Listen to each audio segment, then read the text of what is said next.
Hi friend, আজকে অনেক দিন পরে তোমাদের সঙ্গে রান্নার ভিডিও শেয়ার করছি। যেহেতু বাইরের ওয়েদারটা খুব সুন্দর, তাই ভাবলাম আজকে তোমাদের সঙ্গে এই চিকেনের চটজলদি রেসিপিটা শেয়ার করি। তো ফ্রেন্ডস, এখানে আমি আদা, টমেটো, রসুন, লঙ্কা আর যা যা লাগবে সব কিছু আমি একসঙ্গে ধুয়ে রেডি করে নিয়েছি। তো ফ্রেন্ডস, এখানে মশলাটা করার জন্য আমি আদা, রসুন, টমেটো, কাঁচা লঙ্কা আর একটু গোটা জিরে আর গোটা ধনে দিয়ে আমি মশলাটা রেডি করে নেব। তো অনেক দিন পরেই ফ্রেন্ডস তোমাদের সঙ্গে আমি এই রান্নার রেসিপি শেয়ার করছি। তো যেহেতু বৃষ্টির ওয়েদার ছিল, তাই ভাবলাম একটু চিকেনের রেসিপি শেয়ার করি তোমাদের সঙ্গে।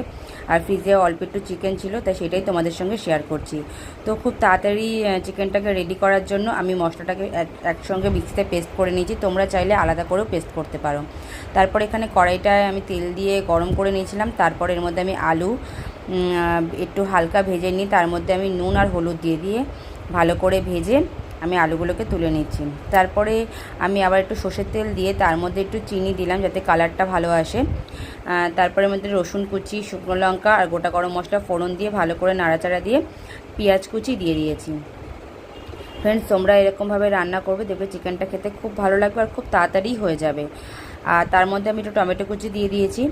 দেওয়ার পরে ভালো করে নাড়াচাড়া দিয়ে আমি ধুয়ে রাখা চিকেনটাকে এর মধ্যে দিয়ে দিয়েছি। চিকেনটা একটু ভাজা ভাজা হয়ে আসলে মিক্সিতে যে মশলাটা রেডি করে রেখেছিলাম সেটা দিয়ে দেব। আর তার আগে আমি একটু হলুদ আর একটু স্বাদ মতো নুন দিয়ে নিয়েছি। দিয়ে ভালো করে একটু নাড়াচাড়া দিয়ে ভাজা ভাজা হয়ে যাবে। তারপরে আমি পেস্ট করে রাখা মশলাটা দিয়ে দিয়েছি। আর একটু অল্প পরিমাণে মশলা ধোয়া জলটা আমি দিয়ে দিয়েছি। দিয়ে ভালো করে নাড়াচাড়া দিয়ে কিছুক্ষণ রেখে দেওয়ার পরে যেই তেল ছাড়লো, তারপরে আমি একটুখানি আলু দিয়ে দিচ্ছি।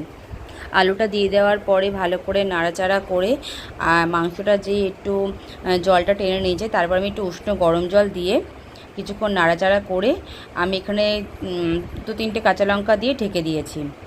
তারপরে মাংসটা রেডি হয়ে যাওয়ার পরে আমি এর মধ্যে গরম মশলা দিয়ে দিয়েছি।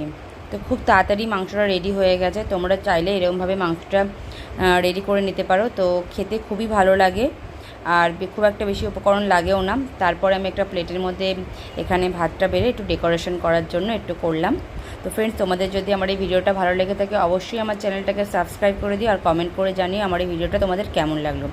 তো এরকমভাবে ডেকোরেশন করার পরে মেয়ে বললো এইটাই আমি টেস্ট করে দেখব। তো মেয়েকে দিয়েছিলাম। মেয়ে বললো, মা অত্যন্ত গরম, আমি গরমটা কি করে খাবো? তো আমি বললাম অল্প একটু মুখে দিয়ে দেখ কেমন হয়েছে।